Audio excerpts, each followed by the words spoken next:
Siamo a posto, quindi ricominciamo con le domande che sono arrivate dalle sedi, che adesso leggiamo.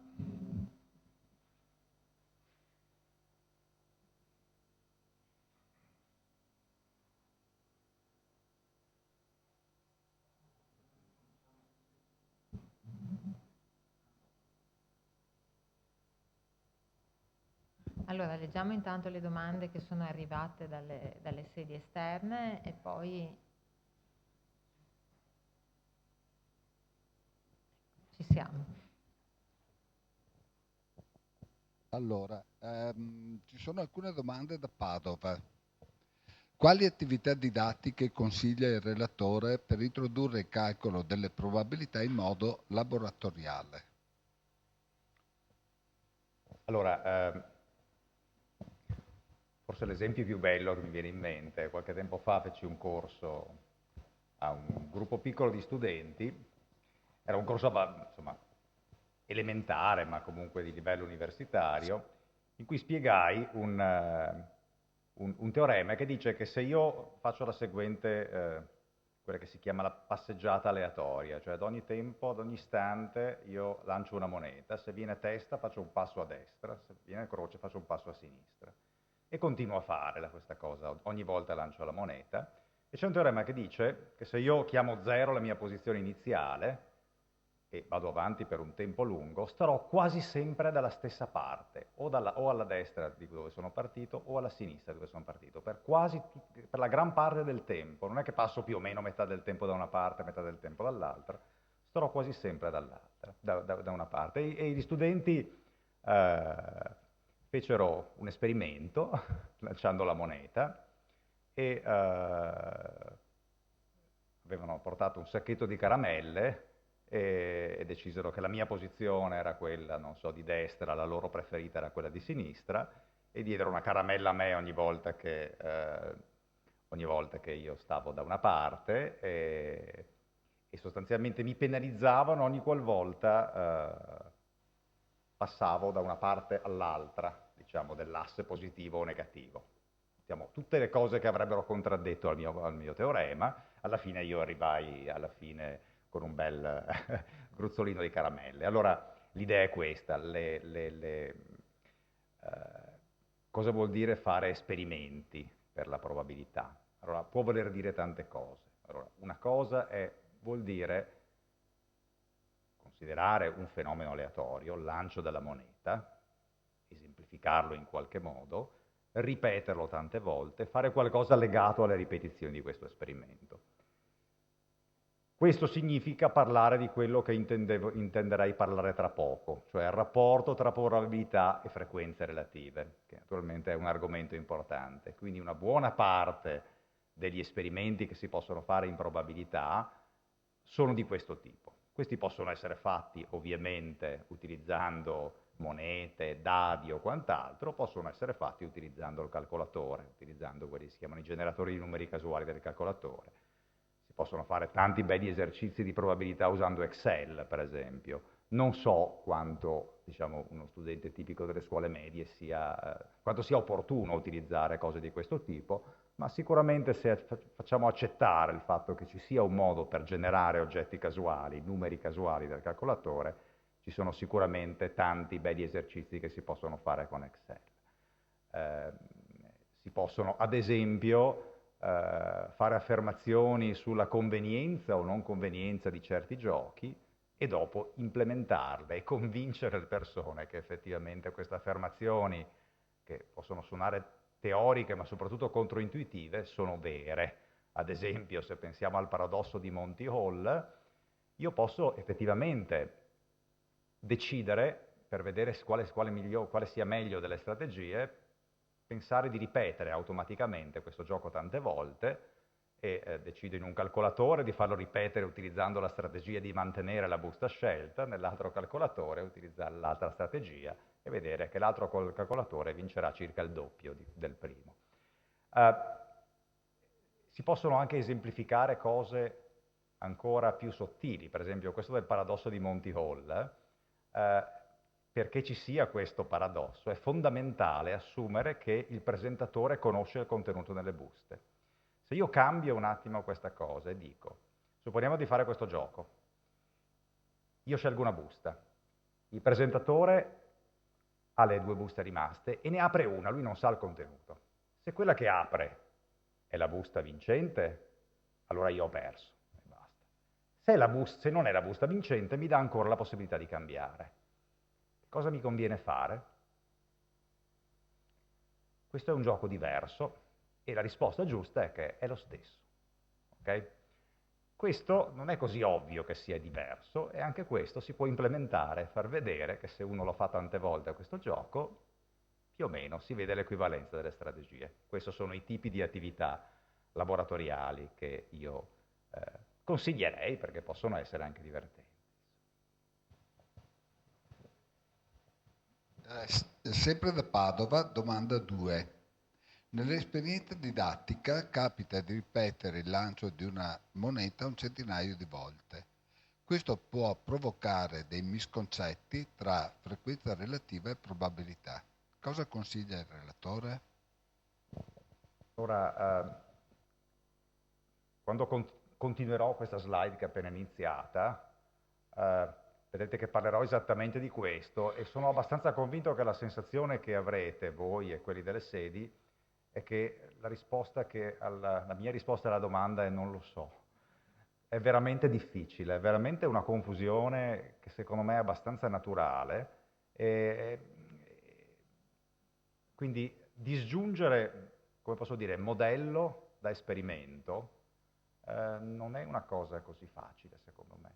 Non ho una risposta, non credo di poter dare davvero una risposta convincente a questo problema, a questo quesito.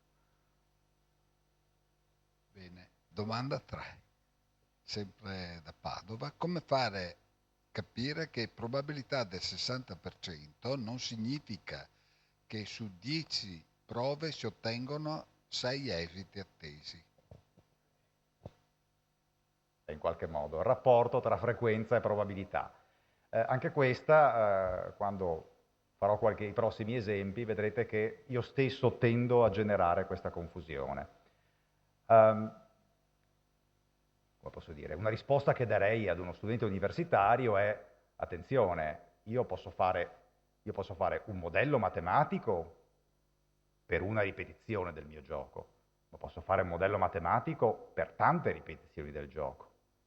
Quindi posso calcolare la probabilità che in 10 ripetizioni del gioco io vinca 6 volte se la probabilità di successo è del 60% e faccio vedere che questa probabilità non è 1. Ecco, assolutamente, può essere anche molto piccola. Quindi il problema è che quando si considera l'interpretazione frequentista della probabilità, si sta facendo spesso qualcosa che sta al di fuori della teoria, si sta dando un'interpretazione di una teoria. Ma naturalmente si può pensare che le frequenze siano le affermazioni sulle frequenze, vinco 6 volte su 10, sono a loro volta eventi in spazi campionari che contengono gli esiti di tante ripetizioni. Quindi diciamo da tutte queste cose si può uscire. Che si possa uscire in modo facile e convincente per i ragazzi, anche questo devo dire non lo so.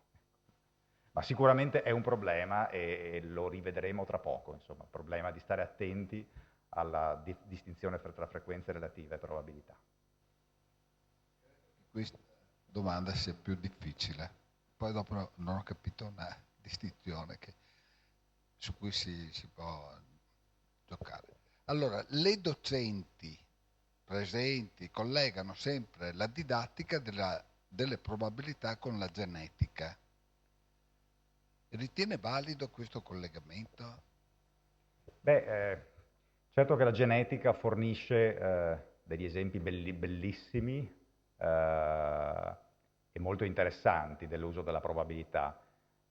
Io quasi sempre nei miei corsi parlo di un modello di genetica, di trasmissione di caratteri di generazione in generazione, che permette di mettere all'opera alcune nozioni di probabilità di cui non ho ancora parlato, la probabilità condizionata, e e che sono molto belle e molto suggestive e permettono soprattutto di riformulare alcune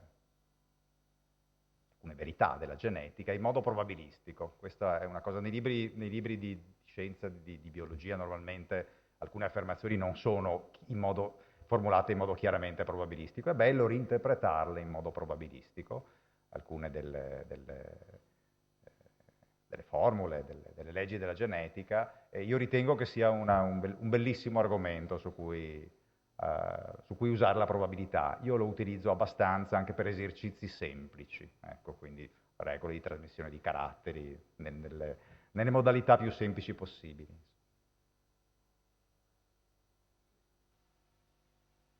Da Padova, un commento alle indicazioni nazionali per la scuola secondaria di primo grado, cioè per il relatore. Sono uscite recentemente, nel 2004, quando era 7, le indicazioni. Ah, ecco, 2012, sì, anch'io con le date ormai. Ecco, le indicazioni nazionali sui curriculi, insomma. E in particolare per dati e previsioni, che è il tema specifico di probabilità, che contiene la probabilità, c'è scritto così: in semplici situazioni aleatorie individuare gli eventi elementari, assegnare a essi una probabilità, calcolare la probabilità di qualche evento, scomponendolo in eventi elementari disgiunti. Riconoscere coppie di eventi elementari incompatibili e indipendenti. Cioè, questa è l'indicazione che dà il Ministero. Ecco, un commento.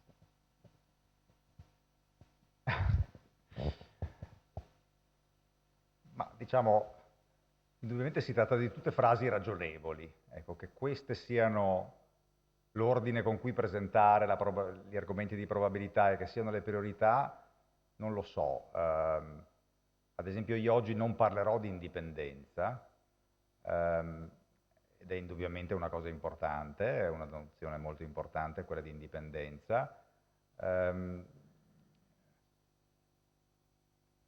Che sia prioritario vedere quella di scomporre un evento in eventi elementari e poi usare il fatto che le probabilità si sommano per calcolare le probabilità degli eventi, va bene. Se uno avesse dovuto dimostrare la formula della probabilità classica dall'ipotesi che gli eventi elementari sono più probabili, questo avrebbe fatto.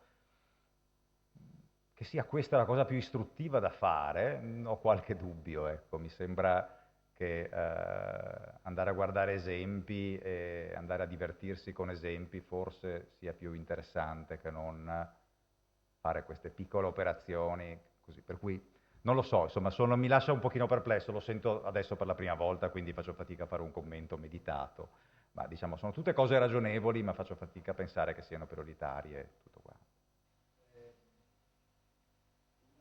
Da Verona. Le insegnanti si domandano se le 4 ore settimanali stabilite per l'insegnamento della matematica non vadano a penalizzare l'apprendimento delle probabilità e chiedono quanto tempo si potrebbe dedicare a un possibile percorso. Su questo no, non ho veramente nessuna esperienza, questo è veramente difficile. Certo, quello che così ho provato a suggerire, e che secondo me è vero a tutti i livelli, anche a livello universitario, è che la probabilità ha il vantaggio di permettere di usare dell'altra matematica. Quindi spesso uno fa della probabilità ma sta contemporaneamente facendo frazioni, sta usando gli insiemi, sta usando anche dell'altra matematica importante e quindi ecco, diciamo, un insegnante che amasse la probabilità la può anche utilizzare un po' di più come pretesto per ripetere dell'altra matematica in modo un po' più suggestivo e magari divertente. Quanto tempo uno debba dedicarci in un anno scolastico per arrivare ad coprire un programma ragionevole, questo non saprei proprio rispondere, ma è sicuramente una domanda interessante, importante.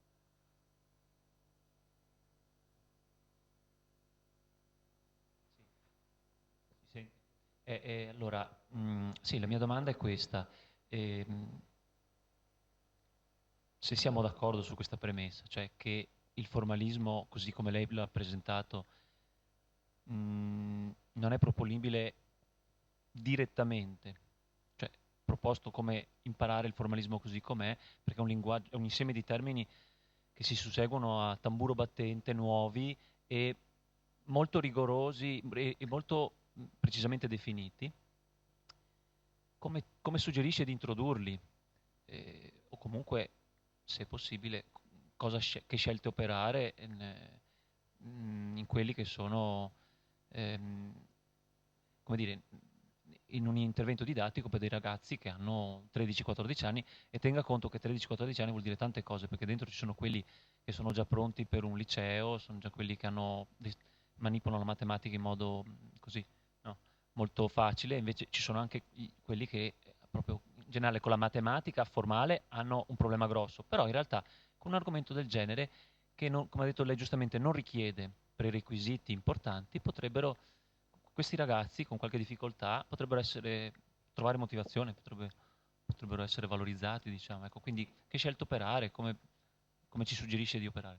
Sì, come ricorderà, quando ho cominciato a parlare di probabilità ho manifestato immediatamente dei dubbi sul fatto che fosse la cosa giusta da fare, quella di proporre presto una definizione così formale, e dei dubbi mi rimangono, e mi sembra molto plausibile anche dalla discussione che ho un po' rubato durante l'intervallo tra di voi, che non sarebbe la scelta giusta. Ehm, Ho rubato un'altra frase che ho sentito nella vostra discussione di prima e che mi ha colpito perché mi identifico in modo completo, eh, cioè che quando noi insegniamo le cose abbiamo il dovere di un certo formalismo e di rigore di linguaggio, ma dobbiamo tollerare il fatto che studenti molto intuitivi, ma magari con poca attitudine alla formalizzazione e all'astrazione, possono invece utilizzare diciamo, un linguaggio che così, a livello rigoroso, sarebbe sbagliato.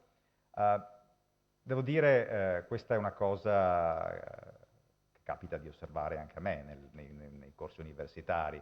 Sapete che arrivano all'università studenti che magari sono bravissimi nel risolvere giochi matematici, ma assolutamente riluttanti a imparare teorie formali. E la mia attitudine è quella di incoraggiare questi ragazzi, di non intervenire sui difetti del loro linguaggio, se non quando, e questo naturalmente qualche volta ci riesco, qualche volta no, rilevo che certi difetti di linguaggio portano chiaramente a degli errori gravi, a dei fraintendimenti gravi. Quindi io invece guardo, devo dire, istintivamente con una certa simpatia a quei ragazzi che sono intuitivi ma poco abituati al formalismo.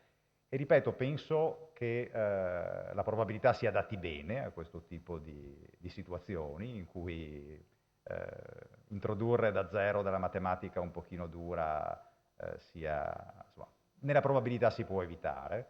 Ecco, credo che l'atteggiamento giusto sia questo, cioè avere una certa tolleranza nel fatto che i dettagli del linguaggio rigoroso possono anche non essere digeriti subito, ma essere digeriti un po' alla volta, e invece immediatamente sottoporre ai ragazzi dei problemi pratici, e vedere come li risolvono, perché spesso i ragazzi esprimono male la loro soluzione, ma la pensano bene.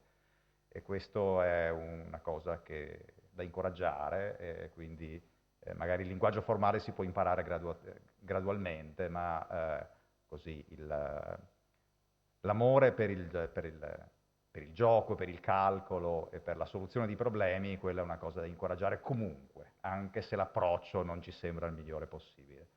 Ecco, credo che questa particolare materia sia in qualche modo molto adatta a questo tipo di atteggiamento.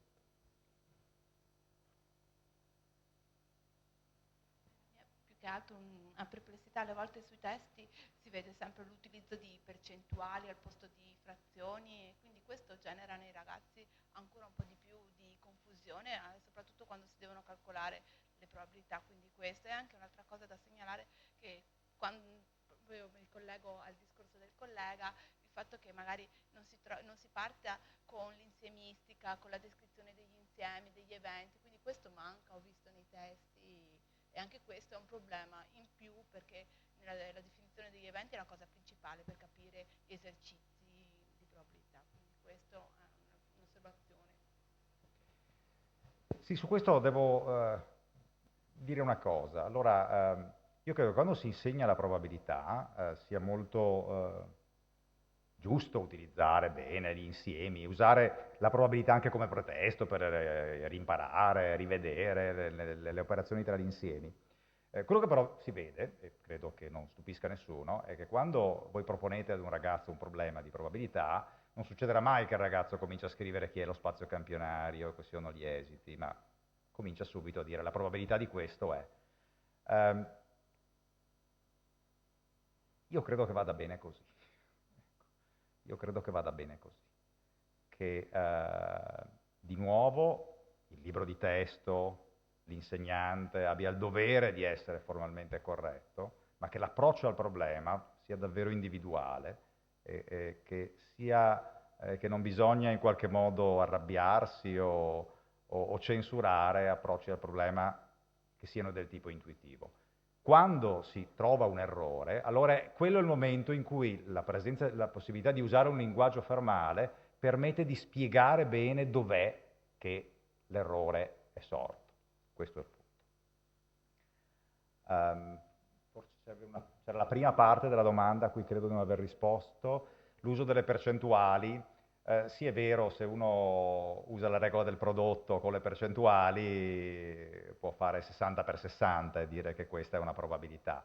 Non lo so, io nella mia esperienza però, ecco, alle medie ovviamente non ho mai insegnato, non ho mai riscontrato problemi in questa cosa qua. Io quando formulo dei problemi mi capita più volte nel testo del problema di scrivere questa cosa avviene il 60% delle volte, o viene con la probabilità del 60%, e non è mai successo, non ho visto grossi problemi generati da questo, però di nuovo a livello universitario, ecco, per cui anche qui uno può dire chiaramente è meglio utilizzare un linguaggio formale, usare le frazioni, i numeri tra 0 e 1, e tollerare l'uso delle percentuali. Forse anche in questo caso la soluzione giusta sia questa.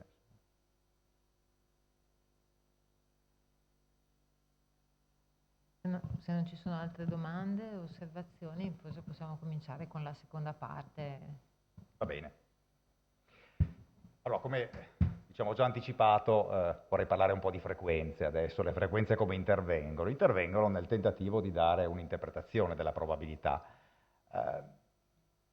Allora, quello che generalmente si usa dire è quello che ho cercato così di scrivere, magari un po' sommariamente. Supponiamo di osservare un fenomeno aleatorio che possa essere ripetuto indefinitamente e sempre nelle medesime condizioni.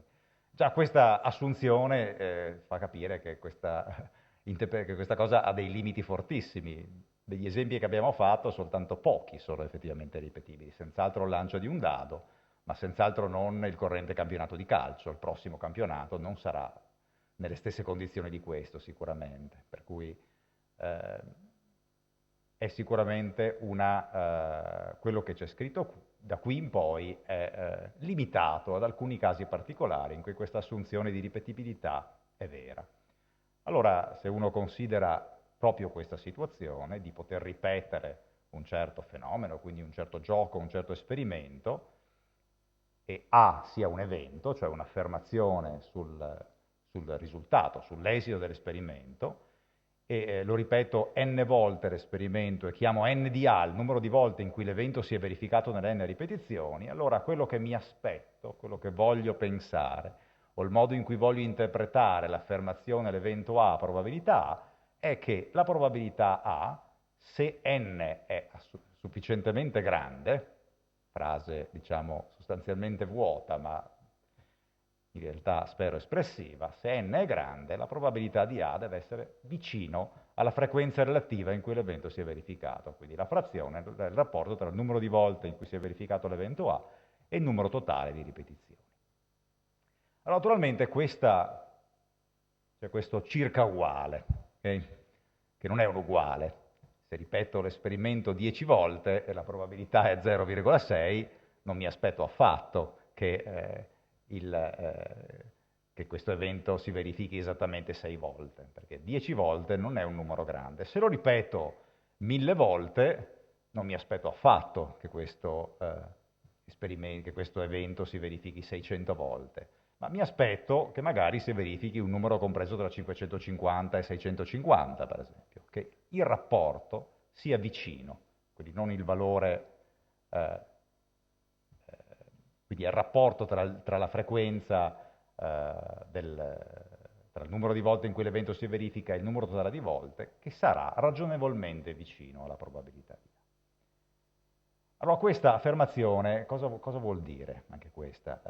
Per come l'abbiamo formulata, questa non è un teorema, perché non è un'affermazione che riguarda una teoria. Stiamo solo dicendo, noi interpretiamo l'affermazione, questo evento ha probabilità P di A, dicendo che se potessimo ripetere l'esperimento tante volte, si verificherebbe A un numero di volte che è tale per cui il rapporto tra il numero di volte e il numero totale di ripetizioni dovrebbe essere ragionevolmente vicino alla probabilità di A.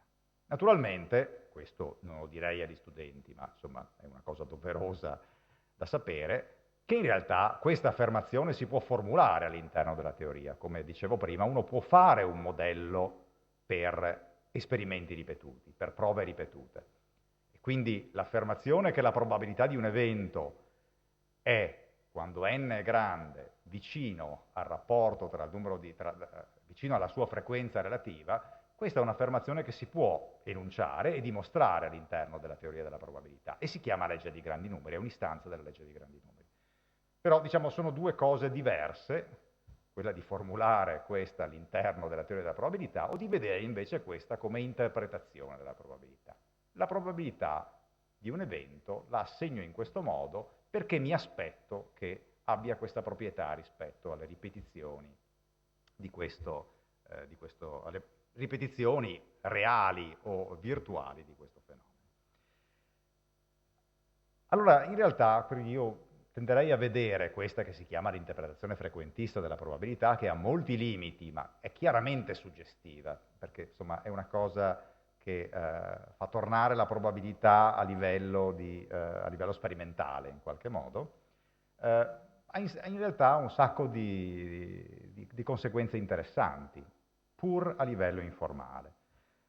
Quali, per esempio? Beh, per esempio, si può utilizzare, questo anche è un esperimento che si può fare, per verificare l'accuratezza di un modello. Quindi, ad esempio, lanciamo una moneta, che noi supponiamo essere equilibrata, quindi il nostro modello per quella moneta è che le due facce della moneta abbiano la stessa probabilità. Quindi la probabilità classica sugli esiti del lancio della moneta.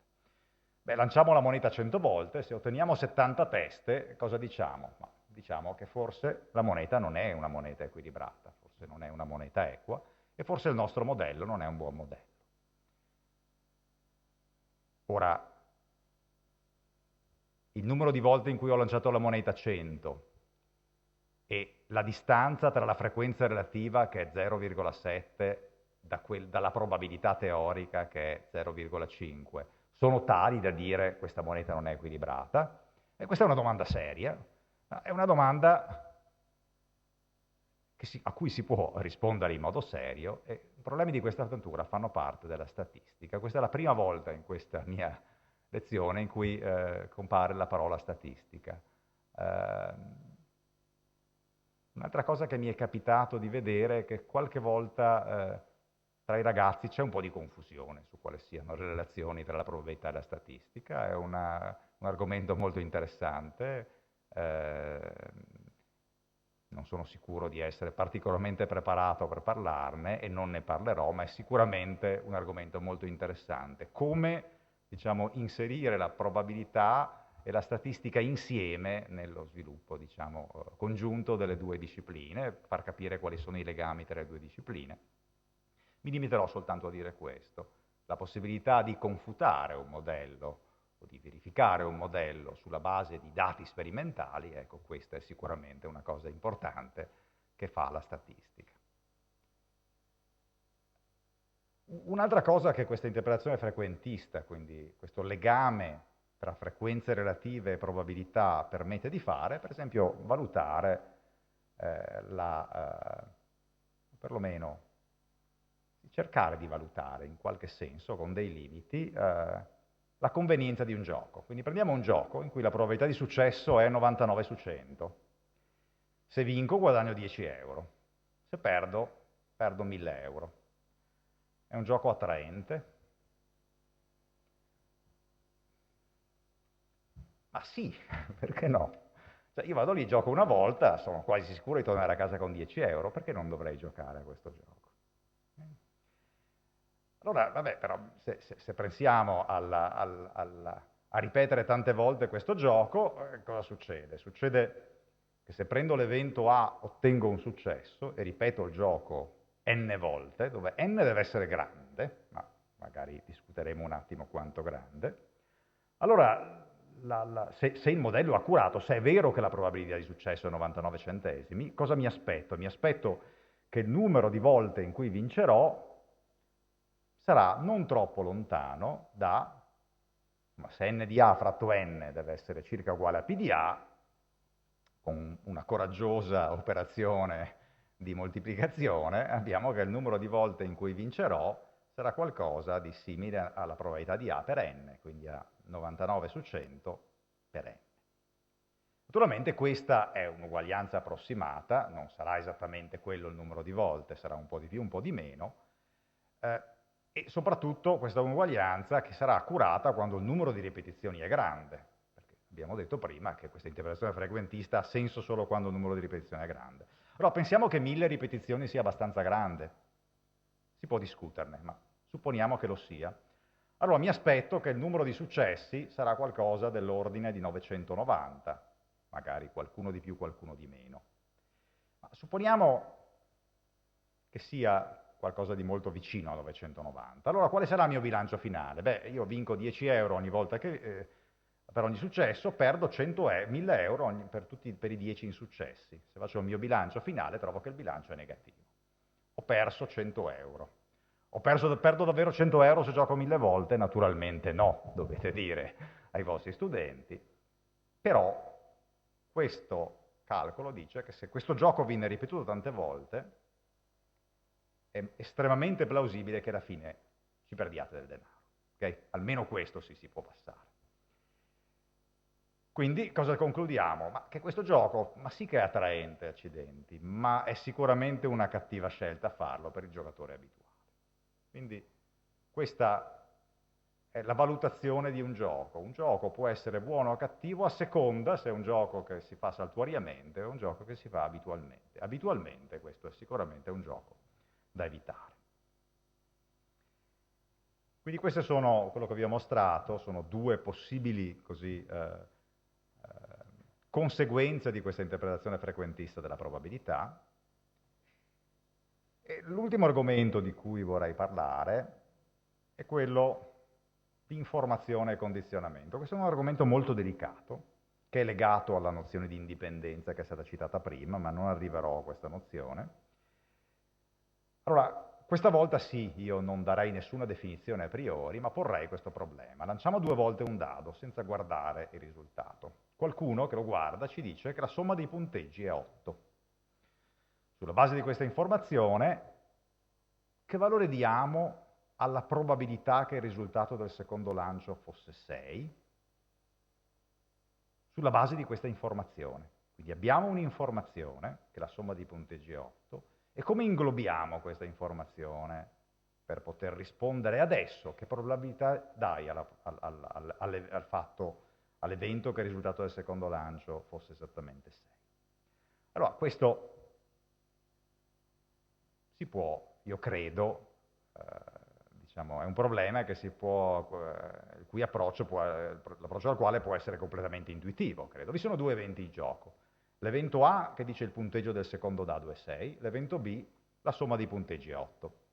Allora, prima ho esemplificato nella tabellina che ricorderete su come si può rappresentare graficamente lo spazio campionario relativo al lancio di 2 volte di un dado, quindi questa era la tabellina che compariva anche prima.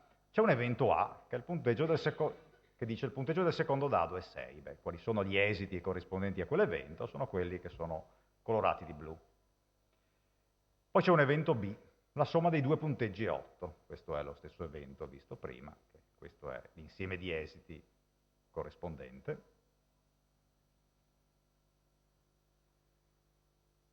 Adesso, cosa te posso dire? Beh, supponiamo di sapere che B si è verificato, quindi che gli esiti che sono diventati per me gli unici possibili sono quelli in B, sono i 5 esiti che erano in giallo.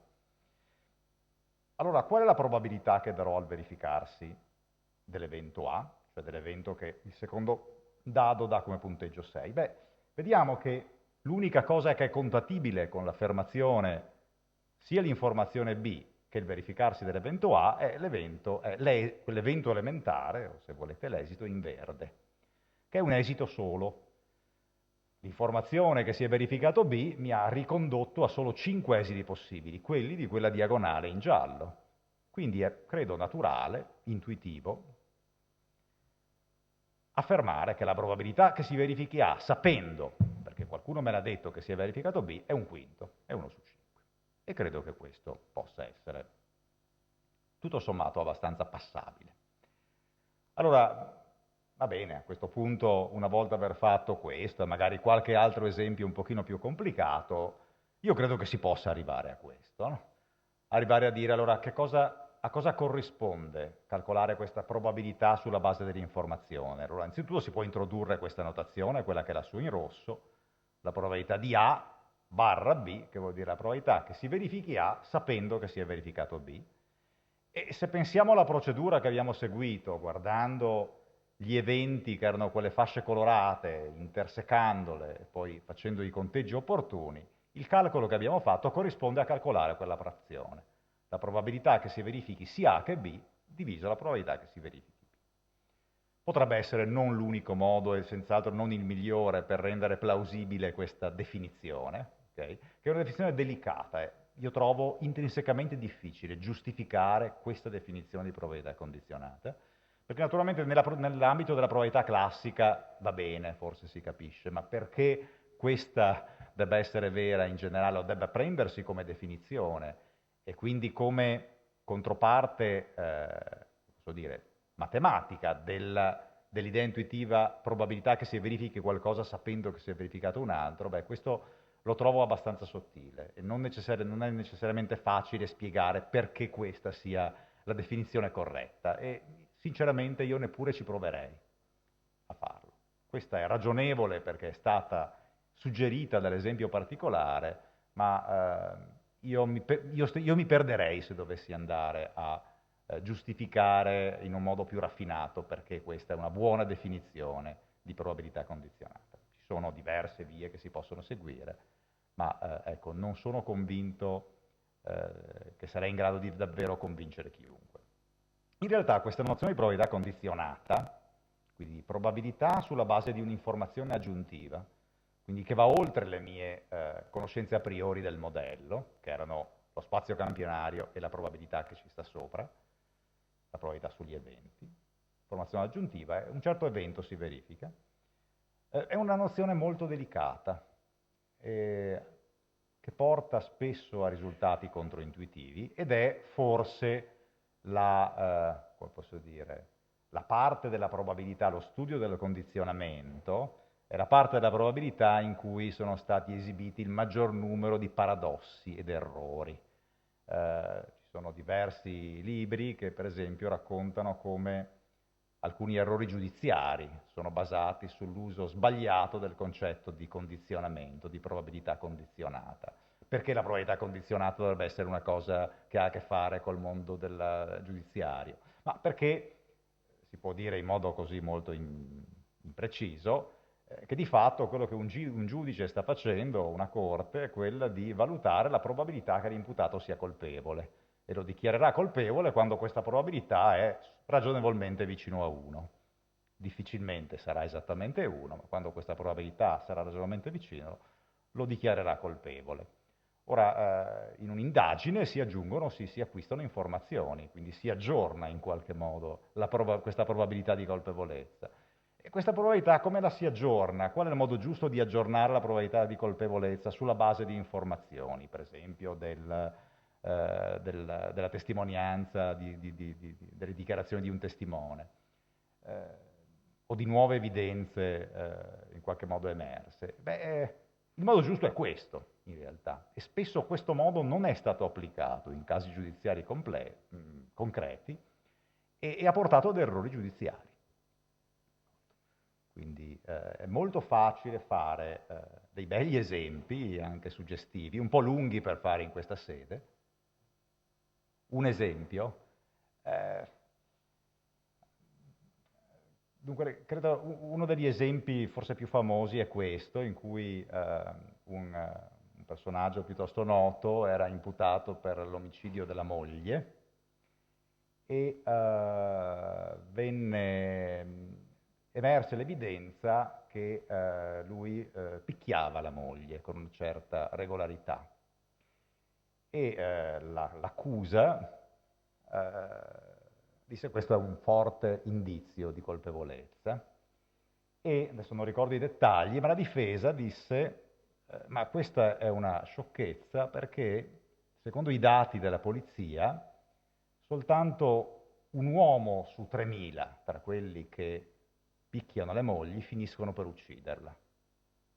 Quindi 1 su 3.000 è pochissimo, questo aumenta pochissimo, mi fa aggiornare di pochissimo la mia probabilità di colpevolezza. E la Corte accolse la tesi della difesa, l'imputato fu assolto, e dopodiché ci fu l'appello in cui invece l'imputato fu condannato e si mostrò, anche con strumenti di probabilità, che il calcolo della probabilità condizionata, se fatto correttamente, avrebbe portato invece ad una probabilità di colpevolezza molto molto alta. Fare il calcolo in questo esempio specifico è abbastanza lungo, ma si può fare, ecco, in una classe di studenti con un tempo sufficiente, è possibile mostrare che la probabilità può passare da 0,5 a 0,95 con una informazione di questo tipo, cioè può veramente fare un salto in alto estremamente rilevante, mentre la tesi della difesa è che era irrilevante sostanzialmente questa evidenza. E ci sono molti altri esempi di questo tipo. Alla fine faccio una piccola elenco di testi su cui potete trovare esempi di questo tipo, vari esempi di questo tipo, se la cosa vi incuriosisce.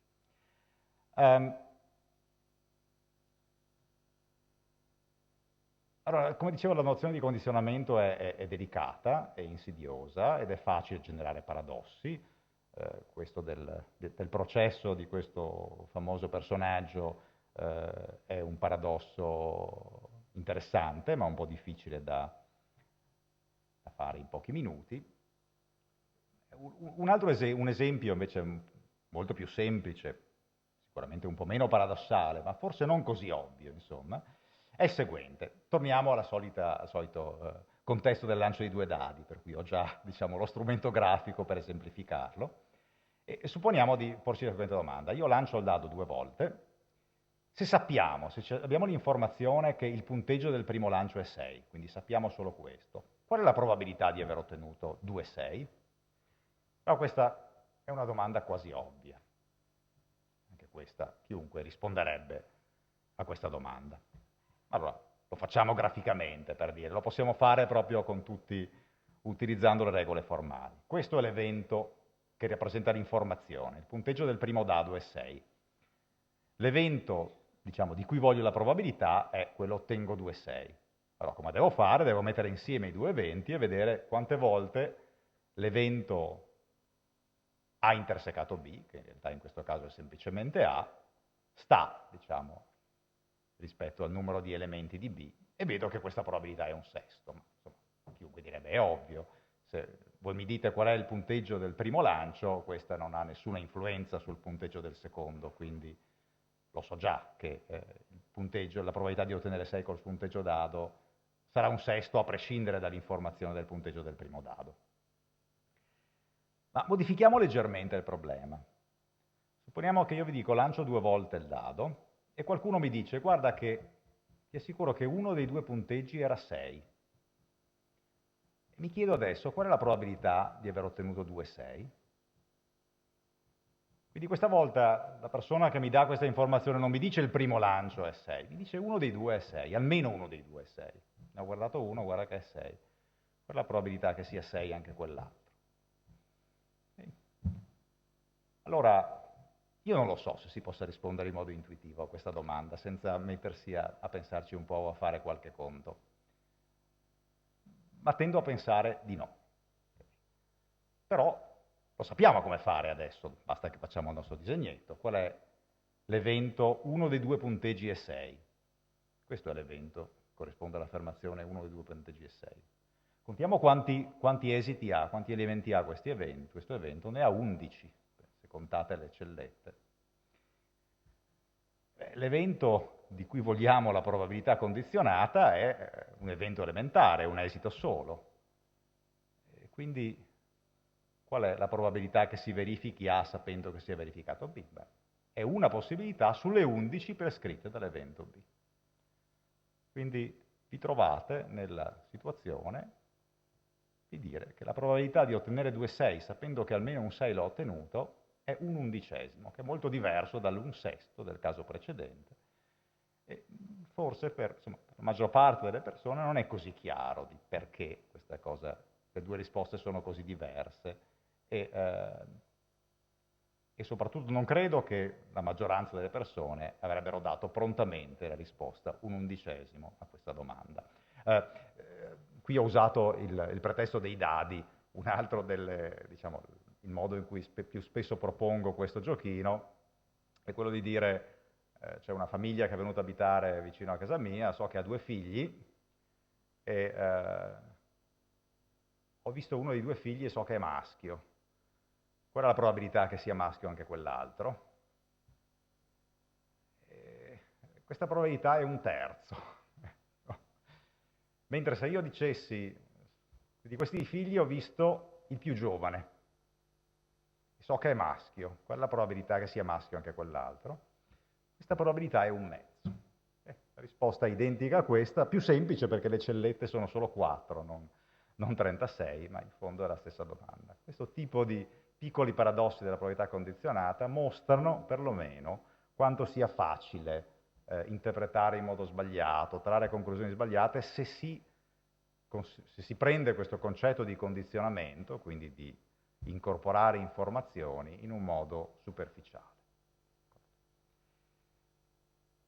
Bene, io con questo avrei concluso la mia lezione e vorrei soltanto dire 2 ulteriori parole riguardo a qualche consiglio per la lettura. Allora, naturalmente questi riferimenti sono parziali, ovviamente dovuti a quello che io ho letto e quello che non ho letto. Il primo testo, che è questo di Sheldon Ross, Calcolo la probabilità, è semplicemente un testo di probabilità universitario, ma elementare, utilizzabile per una vasta categoria di studenti, e pertanto se c'è una persona che non conosce i fondamenti della probabilità, ma vuole leggerli ad un livello professionale, ma senza dover impazzire con testi con un formalismo di matematico pesantissimo, questa è una buona possibilità. È un testo che a me piace molto perché contiene un sacco di esempi interessanti, di applicazioni interessanti della probabilità, anche applicazioni sorprendenti. Le applicazioni tra le più belle della probabilità da raccontare sono applicare la probabilità a risolvere problemi non probabilistici. Questa è una cosa di cui mi piacerebbe parlare un giorno. Come uno può risolvere problemi di ottimizzazione, per esempio, di trovare strategie ottimali in certe situazioni, un problema puramente deterministico in cui non c'è la probabilità, ma può essere risolto in modo efficiente utilizzando la probabilità. In questo libro trovate alcuni esempi di questo tipo. I secondi 2 libri in mezzo sono 2 libri abbastanza datati, ma a cui sono abbastanza legato, quello di Ekeland A caso e quello di Paulos in Numeracy. Sono libri belli che parlano sono libri divulgativi, questi, di divulgazione. Quello di Ekeland è un libro di divulgazione della probabilità. Quello di Paulos, che è un libro che, da quello che io so, non è mai stato tradotto in italiano, è facilmente reperibile su Amazon, per esempio, su altri negozi elettronici, ma non è stato tradotto in italiano. Non è un libro di probabilità, questo è un libro, il significato di numeracy è il corrispondente matematico dell'analfabetismo, è analfabetismo matematico, quindi parla di tutta la matematica e di tutte le conseguenze di non sapere, di non aver capito la matematica per la gran parte delle persone, e 3/4 del libro però parla di probabilità in realtà. E in questo libro trovate per esempio l'esempio del caso giudiziario che ho citato prima, ed è un libro molto divertente e interessante. Il libro recente invece è quello di un fisico teorico, un fisico, non so se sia un fisico teorico, ma mi pare di sì, romano, che è Volpiani, che sto leggendo, mi sembra molto interessante, non ho ancora un giudizio definitivo, ma così ve lo segnalo perché mi sembra scritto molto bene e mi sembra essere molto divertente e anche piuttosto profondo. Con questo vi ringrazio per l'attenzione. Bene, quindi abbiamo concluso con la relazione, credo che ci sia spazio ancora per un po' di discussione ed eventuali altre domande qui. A chi ci segue dalle sedi chiedo, anche se loro continuano a discutere e hanno ulteriori domande, magari nel giro di 20 minuti circa, 25 minuti di sottoporle, così c'è ancora un po' di tempo eventualmente per rispondere.